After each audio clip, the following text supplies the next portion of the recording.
saluons dans le précieux nom de Jésus-Christ. Bienvenue à l'émission Parole édifiante. Ici pour vous servir, Brice Mavungu. Et comme d'habitude, nous sommes entourés de chroniqueurs qui sont là pour vous édifier sur le thème que nous allons aborder ce soir. Donc, pour commencer, je vais déjà saluer mes chroniqueurs qui sont là. Donc, ce sont des visages qui ont l'habitude de prendre part à ce plateau. Je vais commencer par le frère Gédéon Mangang. Bonsoir. Bonsoir à tous, bonsoir aux internautes. Voilà, je suis content de vous retrouver. Nous sommes tous contents de vous retrouver après ce moment de coupure qui a été dû à plusieurs péripéties que nous connaissons tous dans le pays. Sinon, bonsoir à tous les internautes, bonsoir à tout le monde ici sur le plateau. Si vous avez des personnes aussi à saluer, vous pouvez déjà profiter de cette occasion. Des frères, des sœurs. Je salue toute ma famille, mon père, l'apôtre Georges État, voilà. Je salue toutes ces personnes-là qui regardent le programme en direct. Vraiment que le Seigneur vous bénisse. Bonsoir à tous les internautes encore une fois. Bonsoir. Et nous avons également un frère sur le plateau, le frère Timothée Justice. C'est pour la première fois que vous prenez part à cette émission. Bonsoir frère. Bonsoir. Comment allez-vous? Je vais très bien par la grâce la paix du Seigneur. Oui, est-ce que vous avez des personnes à saluer ce soir sur le plateau? Ok, je tiens juste à saluer d'abord tous les internautes, tous ceux qui nous suivent de partout dans le monde. Et je tiens à saluer quelques personnes, Annabelle qui nous suit, certainement, le frère Karl, et d'autres personnes pour le monde que je n'ai pas pu citer. Ok. Donc, nous avons un autre frère, le frère Nolf Loko. Bonsoir. Bonsoir, frère Brice. Comment allez-vous? Ça va par la grâce de Dieu. Est-ce que vous avez des personnes à saluer? J'essaie d'abord à saluer d'abord les internautes. Je vous salue tous d'abord dans le précieux nom de notre Seigneur et Sauveur Jésus-Christ. C'est une grâce encore pour nous d'être encore là tous rassemblés. Donc on ne peut que le rendre grâce pour ces moments et que sa présence nous assiste tous. Et enfin, nous avons un ancien qui a l'habitude de prendre part à ce plateau, le frère Aimé Clico. Bonsoir. Bonsoir. Comment ça va, mon frère? Ça va, Dieu fait grâce. Gloire à Dieu. Est-ce qu'il y a des personnes que vous aimeriez saluer? Donc, premièrement, je voudrais encore rendre grâce à Dieu, comme notre frère l'a dit, pour ces moments. Nous savons que pour que nous nous retrouvions, il faudrait qu'il y ait la paix. Et nous bénissons le Seigneur de ce que nous puissions nous retrouver dans ce contexte-là. Maintenant, également, je souhaiterais également célébrer le Seigneur pour toute la communauté de l'Église chrétienne et rachetée de Dieu, également les envoyer mes salutations. Bonsoir, merci. Ok, bonsoir à tous. Je tiens aussi à saluer certaines personnes qui nous regardent actuellement. Je tiens à saluer d'abord le pasteur Wale, qui est un fidèle téléspectateur à cette émission, du côté d'Enzayon. Nous avons le pasteur Omodara également, nous tenons à le saluer, le pasteur Jessie, pasteur Lionel du côté des Port-Gentil et le pasteur Hubert Tutin, qui est notre papa et qui est là pour nous accompagner dans cette émission. Je tiens aussi à saluer tous ceux-là qui nous regardent de près ou de loin. Soyez encore bénis dans le nom de Jésus-Christ. Et nous rendons aussi grâce à Dieu parce que le Seigneur nous a délivrés lors de l'élection présidentielle. Nous avons connu une période un peu où tout le monde était dans la prière. Et nous rendons grâce à Dieu du fait que tout s'est bien passé et que il y a une autre équipe qui est là, l'équipe de la transition pour accompagner notre nation. Alléluia. Amen. Soyons encore tous bénis dans le nom de Jésus. Donc ce soir, nous allons aborder un thème qui est comment gérer sa période de puberté afin de ne pas se déformer. Le plus souvent, lorsqu'on parle de la puberté, on regarde tout de suite les jeunes. Donc c'est ce thème que nous allons aborder en ce qui concerne la puberté. Mais avant de commencer, nous allons d'abord tout remettre entre les mains de Dieu. Parce qu'avant toute chose, il faut d'abord confier à Dieu. Donc, je vais laisser la parole au frère Aimé qui va nous conduire dans un tas de prières. Merci. Père de gloire, nous voulons te bénir et nous voulons te célébrer pour ce moment. Béni sois-tu pour cette grâce renouvelée d'être ici dans ta présence afin de parler de ta part. Nous prions que tu prennes l'absolu contrôle de ces moments et que, comme le nom de cette émission est parole édifiante, que le but de cette émission soit pleinement atteint au nom suprême de Jésus. Béni sois-tu, Père de gloire. C'est au nom suprême de Jésus que nous avons prié. Amen. Amen.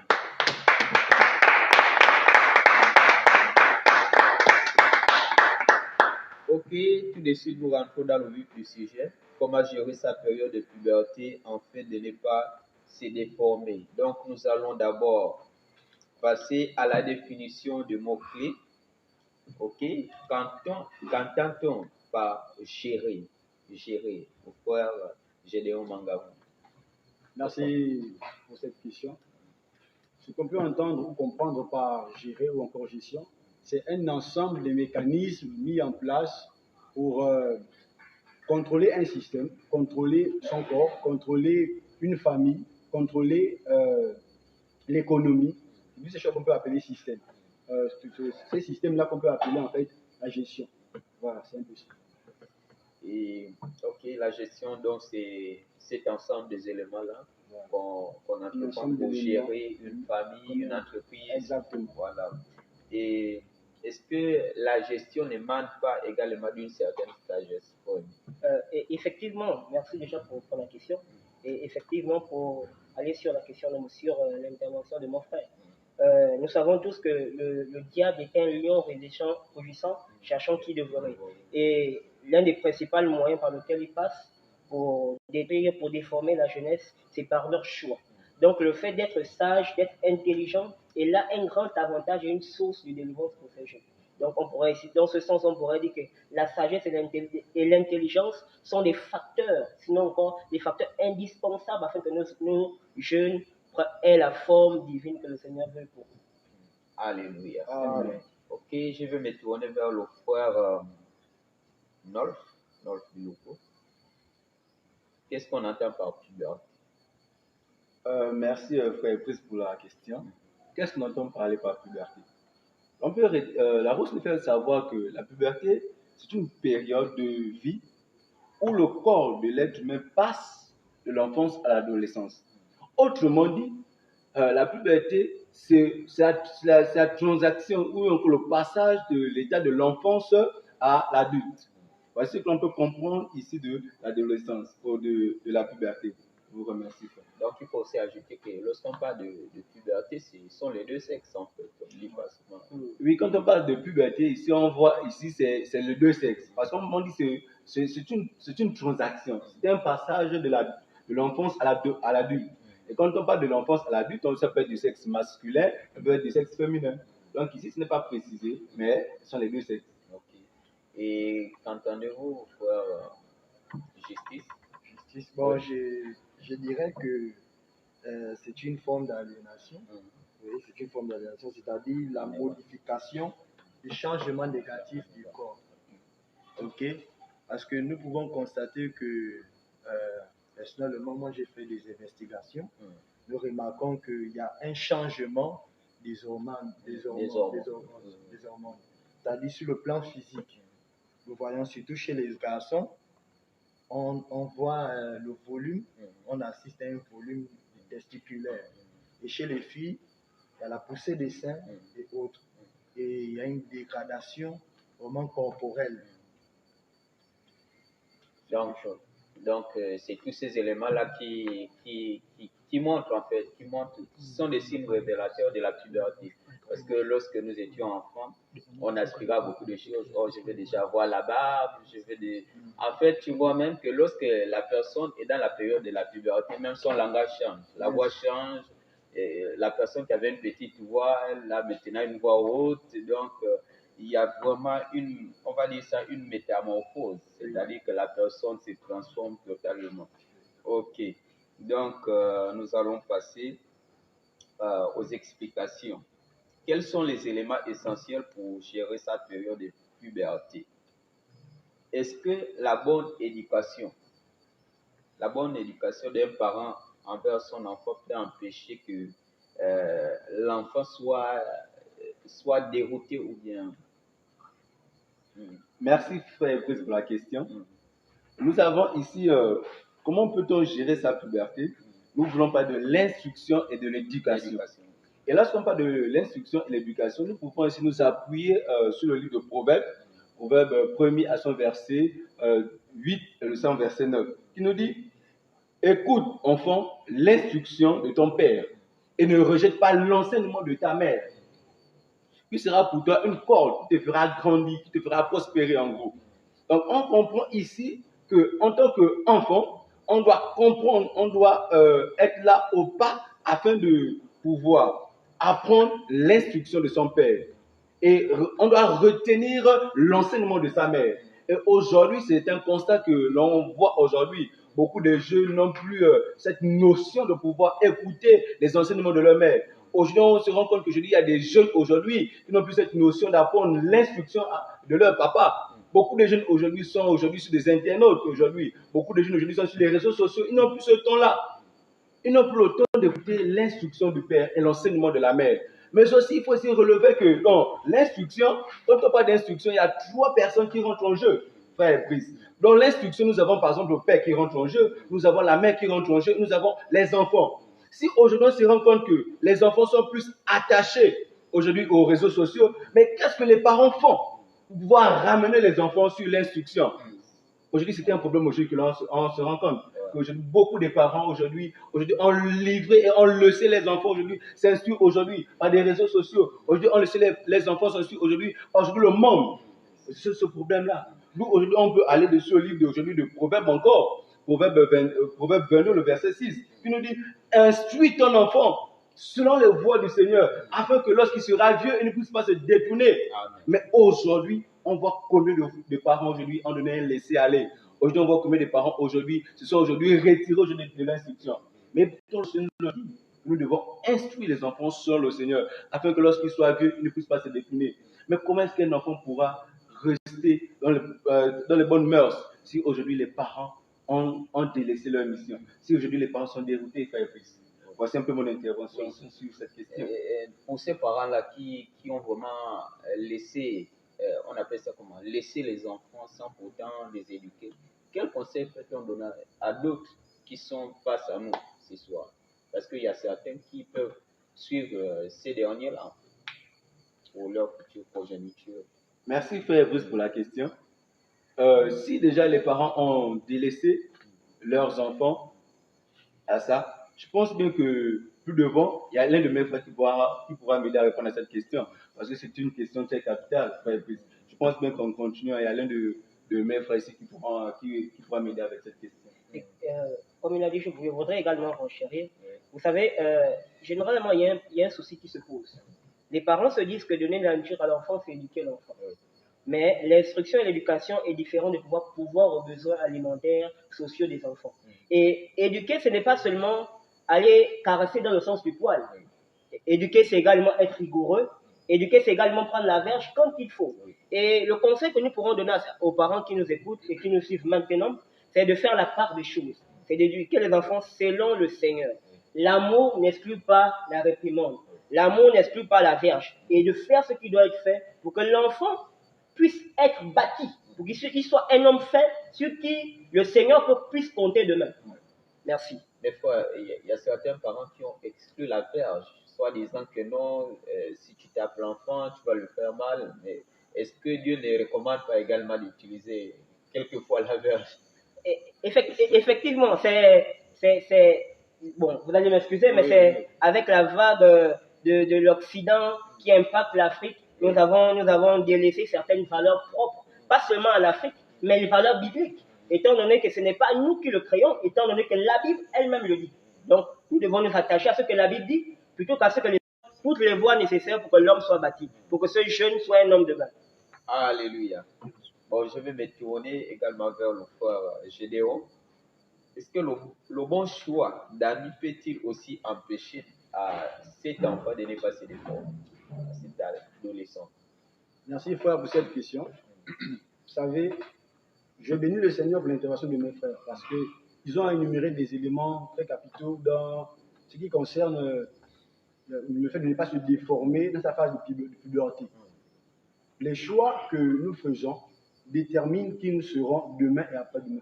Dans la première intervention de mon frère ici, il a dit que les choix que nous faisons ont un impact considérable sur nos vies. Regardez ce qui se passe, c'est que les jeunes sont influencés par d'autres jeunes. En termes de, comment je dirais ça? En termes de plaisir, en termes de loisirs. Vous allez voir un jeune qui a été très bien éduqué par ses parents. Les parents ont essayé de mettre l'équilibre. C'est-à-dire de donner la chicotte, quand il fallait donner la chicotte, de donner l'instruction, de réprimander quand il fallait, punir quand il fallait et donner la nourriture quand il fallait. Mais ce dernier, quand il va sortir de la maison, il est confronté à notre réalité. Du coup, il va maintenant choisir en fait d'autres personnes comme modèle. On va voir aujourd'hui par la vague déferlante des réseaux sociaux, les femmes en ont parlé, plusieurs jeunes s'identifient au monde extérieur au lieu de s'identifier au monde intérieur. Quand je parle du monde interne, je parle ici d'abord bien sûr de nos parents. Parce que quand on était enfant pour certains, nos parents, notre père en l'occurrence, c'était notre super-héros. On ne va pas dire quelque chose, c'était la vérité. Mais maintenant, en allant dehors, ce n'est plus le cas. Dans le livre de 1 Corinthiens, chapitre 15, verset 33, si je ne me trompe pas, il est écrit « Les mauvaises compagnies corrompent les bonnes mœurs ». Un parent peut donner une très bonne éducation à son enfant, mais ce dernier, en allant dehors, influencé par les amis, fait les mauvais choix. Et il va déformer en fait sa nature, c'est-à-dire ce que Dieu a mis en lui, ce que Dieu a préparé pour lui sera déformé à cause des choix qu'il aurait fait. Dans le livre de Psaume, chapitre 1, il est écrit « Heureux l'homme qui ne marche pas selon le conseil des méchants ». Mais pour être conseillé, il faut que quelqu'un nous apporte des conseils, il doit être proche de lui. Si je dois conseiller mon frère, il faut que je sois proche de lui. Donc il faudrait bien qu'on partage certaines choses, je pourrais lui transmettre des conseils. C'est ce qui se passe. Un jeune dira à un autre, non, prends la cigarette, tu peux essayer une, deux fois. Ne sachant pas qu'en fumant la cigarette, il va déformer déjà sa vie. Ça veut être dans la santé. Ta santé est déformée, il faut savoir qu'il y a un domaine de ta destinée qui sera impacté. Et c'est ce que beaucoup de personnes, beaucoup de jeunes en l'occurrence, ignorent. Voyez un peu, les choix que nous faisons aussi, en tant que jeunes, peuvent déformer notre vie. Avec qui est-ce que tu marches? Avec qui est-ce que tu parles? Tu côtoies quel type de personnes? Vous allez voir certaines personnes, les parents sont d'une très bonne famille, ils vivent vraiment une vie assez à l'aise, mais on se pose la question, comment est-ce que l'enfant est un braqueur? Simplement parce qu'il est influencé par les amis. Vous voyez, il est influencé par les amis, il se dit certainement que voilà, ce que mes amis pratiquent comme activité, c'est ce qui est bien. Ce que mes parents m'ont toujours dit, ce n'est pas vrai. La véritable chose à faire se trouve auprès de mes amis. Et c'est un mensonge. Les parents ont pour habitude de dire, un arbre qui est tordu, on ne peut pas le redresser. Mais le seul moment pour redresser, comment on dirait ça, quelque chose qui est déformé, c'est pendant la période de formation. Vous voyez par exemple l'argile. L'argile, quand on façonne un pot en argile, pour pouvoir donner une forme appropriée à ce pot-là, c'est pendant que la pâte est encore molle. Là, on travaille dessus afin de donner la forme qu'on veut. C'est la même chose avec la phase de puberté. Pourquoi? Parce que la phase de puberté, c'est cette phase-là où on pose les fondements de notre avenir. Si quelqu'un doit être ministre, ça se détermine par ce qu'il fait durant sa phase de puberté. Si quelqu'un doit être docteur, ça c'est défini déjà par comment est-ce qu'il dirige sa vie durant sa phase de puberté. Donc, c'est un peu tout pour moi par rapport à ce point. Bon, je vais revenir un peu sur ce point. Parce qu'il y a certains qui nous regardent, qui nous regardent actuellement, et qui se sont peut-être détournés, en fait, qui n'ont pas suivi vraiment ce voie-là pour être sur la bonne voie, en fait. Donc, dans leur période de puberté, ils se sont associés à des amis, et est-ce que cela n'aura pas d'impact aussi sur leur progéniture? C'est-à-dire que cette personne-là qui a eu de mauvaises fondations, est-ce que ça ne peut pas impacter sur ses enfants? Ainsi, ce qui se passe, c'est que si moi, par exemple, j'ai fait de mauvais choix durant ma jeunesse, je vais m'arranger pour que lorsque les enfants viennent au monde, ils ne fassent pas les mêmes erreurs que moi. C'est ce que les parents font généralement. Les parents essayent de ne pas faire, en fait, ils essayent de tout mettre en œuvre pour que les enfants, autant pour moi, ne puissent pas subir ce qu'ils ont subi durant la jeunesse. Mais les enfants n'écoutent pas. Parce qu'ils se disent, papa ne suit pas. Maman ne suit pas. Non, ce qu'elle dit, ce n'est pas la vérité. Mais en réalité, les parents sont déjà passés par la phase de puberté. Donc, ils sont les mieux placés pour nous dire ce qui est bon, ce qui n'est pas bon. Et l'enfant qui méprise l'instruction de ses parents, à coup sûr, il finira dans les larmes. Donc, pour ne pas subir, pour ne pas que mes enfants subissent ce que moi j'ai subi, je vais devoir être rigoureux, très rigoureux, exigeant, de telle sorte que je vais mettre l'équilibre, comme les frères ont dit. du point de vue de la parole, je mettrai l'équilibre. Je ferai ce qu'il faut, quand il le faut, afin que l'enfant ne se déforme pas. Parce qu'il y a une chose qui est là, c'est que ce qu'on écoute aussi influence ce qu'on devient. Ouais. Les gens pourraient dire, oh non, ton père, il était jeune, il avait beaucoup de copines. Pour l'enfant, ça peut sembler être quelque chose de bien. Mon père, vraiment, c'était un gars, il était intéressant. Et il va se dire, je dois avoir beaucoup de copines. Mais c'est au père de dire, mon fils, j'ai fait des erreurs. Écoute, tu me vois aujourd'hui, j'ai beaucoup d'enfants avec plusieurs femmes différentes parce que j'ai fait des mauvais choix. Pour toi, si tu ne veux pas te retrouver dans cette situation-là, fais les bons choix. Et pour un parent chrétien, par exemple, le meilleur conseil qu'il faut donner à son enfant, c'est de dire, moi, peut-être dans ma phase de jeunesse ou de puberté, je n'ai pas connu Jésus. C'est pourquoi j'ai fait ces erreurs-là. Parce que j'étais à la merci de l'ennemi. Mais toi, en tant que jeune, tu as l'opportunité de donner ta vie à Christ. En donnant ta vie à Christ, la vérité, c'est que tu garantis ton image, ton apparence, ta forme, en fait, jusqu'à ce que le Seigneur revienne. Pourquoi? Parce que, en donnant ta vie à Jésus, c'est Jésus qui t'a créé. C'est lui qui sait l'image que tu as spirituellement. Donc, il t'aidera à te donner les principes, à te donner les mécanismes qui te permettront d'arriver jusqu'au niveau où tu seras parfaitement épanoui. Parce que sachant une chose, c'est que il y a un temps pour toutes choses dans la vie. Il y a un temps pour apprendre. Il y a un temps pour appliquer ce qu'on a appris. Il y a un temps pour s'épanouir pleinement. Et pour s'épanouir pleinement, il faut être, je dirais, en phase avec la volonté de Dieu pour nous. Ok, je vais me tourner vers le corps et Mekriko. Est-ce que le fait de pratiquer une activité ou encore un loisir peut nous empêcher de ne pas tomber dans cette on va dire ça comment, dans cette chute-là en fait? Merci déjà pour la parole. Je voudrais déjà identifier que tous les jeunes qui ne participent pas ou qui n'ont intégré aucun groupe sont généralement appelés des personnes qui sont oisifs. Ce sont des personnes qui sont oisifs. Et on dit d'une personne qui est oisive, c'est que c'est l'état de quelqu'un qui vit sans travail ou sans occupation permanente. C'est-à-dire que ces personnes vivent sans occupation permanente. Et généralement, si un jeune vit sans occupation permanente, le temps qu'il ne met pas à profit pour le Seigneur, le diable viendrait utiliser ce temps afin de lui faire pousser à œuvrer pour le mal. Donc, c'est simplement dire déjà que la volonté parfaite de Dieu pour tous les jeunes, c'est qu'ils soient épanouis. Mais comment être épanouis? Il y a beaucoup de mécanismes et beaucoup de choses qui sont mises en place pour que les jeunes soient épanouis. Et pour qu'ils soient épanouis, il y a des sports, les activités ludiques, telles que le sport, telles que toutes ces choses-là, qui peuvent permettre aux jeunes d'aller s'exprimer sur cette plateforme afin de ne pas se déformer. Parce que le temps passé sur une voiture à échanger avec des amis, prendre des cigarettes, peut véritablement te déformer. Plutôt que de mettre ce temps à profit, d'aller à la salle de sport, non seulement ça va bénéficier, ton corps va prendre quelque chose, étant donné que nous savons tous que le sport a des effets positifs sur la santé, également ta santé mentale, en ce sens que tu seras tranquille avec toi-même. Donc c'est véritablement important que tous les jeunes puissent aller et pratiquer quelque chose qu'ils aiment. Et pratiquer quelque chose qu'ils aiment, j'insiste vraiment sur ça, il faudrait que cette activité soit saine. Parce que ce n'est pas tout ce qu'on aime qui est sain. Il y a des loisirs qui ne sont pas sains. Mais d'aller plutôt vers des loisirs qui sont sains. Mais je voudrais véritablement attention. Toi, jeune qui me suis, sache que l'oisivité est dangereuse. L'oisivité est dangereuse. Être sans occupation, c'est dangereux. Pour s'étudier cela, je voudrais prendre 2 Samuel chapitre 11. 2 Samuel chapitre 11, juste au verset 1er.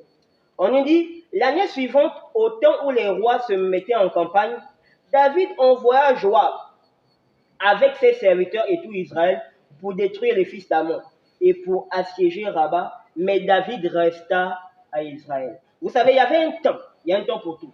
Il y a un temps pour tout. Il y avait un temps où David devait aller en guerre, mais David est resté oisif. Il est resté sans occupation. Et au verset 3, on nous dit comme il était sans occupation, il est allé au balcon et il a vu Bathsheba. Et pour les jeunes qui me suivent, si tu es oisif, tu vas rester là, tu vas te balader et tu vas voir la cigarette. Et forcément, cette cigarette va te déformer. Tu seras là, tu vas aller au balcon, David lui avait Bathsheba, mais toi tu vas aller, tu vas voir l'impudicité. Donc il est important de pratiquer une activité qui va nous orienter dans le sens de nous former et non dans le sens de nous déformer. Amen. Nous devons nous tourner vers Jésus, frère Timothée Justice. Bien sûr, nous devons nous tourner vers Jésus parce que Jésus est celui qui apporte la vie éternelle. Et pourquoi? Mais avant de nous tourner vers Jésus, j'aimerais d'abord retourner à la source. Parce qu'il faut aller à la source. On ne peut présenter un Dieu qu'on ne connaît pas. Vous voyez? Il y a des parents qui ont mal éduqué leurs enfants. Voilà. Les frères aussi a évoqué de l'entourage, des amis. Vous savez, dans les investigations que j'ai faites, il y a des personnes, par exemple, qui sont devenues homosexuelles. Vous voyez? Ils n'ont pas eu de mauvais amis. Ils ont été chuchotés, ils ont tout eu. Mais le gros problème, c'était quoi? La solitude. Vous voyez? La solitude aussi joue aussi un grand rôle dans la dégradation d'une personne. Et lorsque ces personnes sont seules, on les gâte en leur donnant des téléphones, ils sont exposés aux réseaux sociaux, donc ils suivent tout sans même qu'ils ne veulent. Par exemple, il y a une application qu'on appelle Google Chrome. Google Chrome, il y a des fois, tu es sur le téléphone comme ça, des publications non désirées ne font que défiler. Et ça attire la curiosité. Ça attire la curiosité. Et en ce qui lorsqu'on parle de la curiosité, c'est depuis le jardin d'Éden. Vous voyez? Lorsque l'Éternel dit à Adam, tu mangeras de tout arbre, sauf celui de la connaissance du bien et du mal. Ça éveillait en Adam la curiosité. Et c'est à cause de cette curiosité qui a fait en sorte que Adam quitte de l'état d'enfant et il est devenu un adulte par l'enseignement de Satan. Lorsque Satan lui dit, Dieu sait que si vous en mangez, au jour que vous en mangerez, vous serez comme de Dieu. Et c'est un peu ce phénomène qui anime les jeunes adolescents. Lorsqu'ils quittent l'état d'enfance, ils n'ont plus envie, ils n'aiment plus les choses qu'ils aimaient auparavant lorsqu'ils étaient en phase d'enfance. Lorsqu'ils basculent en phase d'adolescence, ils commencent à apprécier, à aimer les mêmes choses que les adultes. Lorsque le Seigneur descend dans le jardin d'Éden, tu vois, il cherche Adam, il cherche son enfant. Et Adam, qu'est-ce qu'il dit? Il dit, j'ai entendu ta voix, je me suis caché parce que j'étais nu. Mais regardez aujourd'hui nos enfants. Je prends l'exemple des petites filles aujourd'hui. Une petite fille de 9 ans, lorsqu'elle passe la veille, te voit toi en train, elle met la serviette ici. Vous voyez un peu ce que ça éveille. Tu commences à discerner qu'il y a un problème. Et il y a aussi le phénomène qu'il y a des enfants qui sont nés dans des unions où le père s'est séparé avec la mère. Donc du coup, ça empiète sur la croissance de l'enfant. Et à partir de cet instant, c'est où il faut que quelqu'un de l'extérieur ou quelqu'un de la famille vienne présenter Jésus. Donc c'est Jésus qui vient te former comme un arbre. Et Jésus produit en toi les fruits de l'esprit. Il vient déraciner le mauvais fruit que les parents ont sémé. Donc il faut impérativement se tourner vers Jésus parce que c'est Jésus qui est le meilleur maître. Ouais. C'est pourquoi il dit, vous n'appellerez personne certain maître si ce n'est que lui-même. Donc il n'y a que Jésus qui est cette lumière-là, qui est cette lumière pour nous éclairer, pour chasser les ténèbres qui peuvent nous empêcher de mieux gérer notre puberté. Est-ce que quelqu'un a quelque chose à ajouter sur ce point, sur la personne de Jésus? Oui. Merci frère Brice. Il faut comprendre une chose, c'est que Jésus-Christ est le centre de toutes choses. Un jour, un homme de Dieu pouvait nous rendre ce témoignage. Il y avait un parent, il avait tout donné à son fils. Il avait envoyé son fils à l'école. Son fils n'avait pas venu la vie des diplômes. Et lorsque son fils, il était là sur le point de la mort, sur le lit, il était là en train de baver parce qu'il s'apprêtait à mourir. Et lorsque le père va arriver, il va dire à son père, papa, tu es méchant. Le père va lui poser la question, mais mon fils, qu'est-ce que je ne t'ai pas donné? Il va dire à son père, papa, tu es méchant. Pourquoi? Parce que c'est à cet instant qu'on va lui parler de Jésus. Où il était sur le point de la mort, c'est là qu'on va lui parler de Jésus. Donc on peut comprendre que tu peux tout faire, mais si tu n'as pas Jésus, ta vie n'est rien en tant que jeune. Si tu n'es rien en tant que jeune, tu peux tout faire, tu peux faire ce que tu veux. Comme le dit bien dans le livre d'Ecclésiaste, que réjouis-toi pendant le jour de ta jeunesse, c'est important. Mais sache qu'un jour tu rendras compte de ta jeunesse. Comment est-ce que tu l'as menée? Comment est-ce que tu as mené ton adolescence? Comment est-ce que tu as géré cette phase de puberté? D'où aujourd'hui c'est indispensable pour nous de connaître la personne de Jésus. Très bien. Voici un peu ce que je peux ajouter. Alléluia. Donc, bien-aimés jeunes, je te conseillerais de te connecter à Jésus-Christ parce que c'est lui qui peut t'aider à mieux gérer ta période de puberté. Alléluia. Donc, nous passons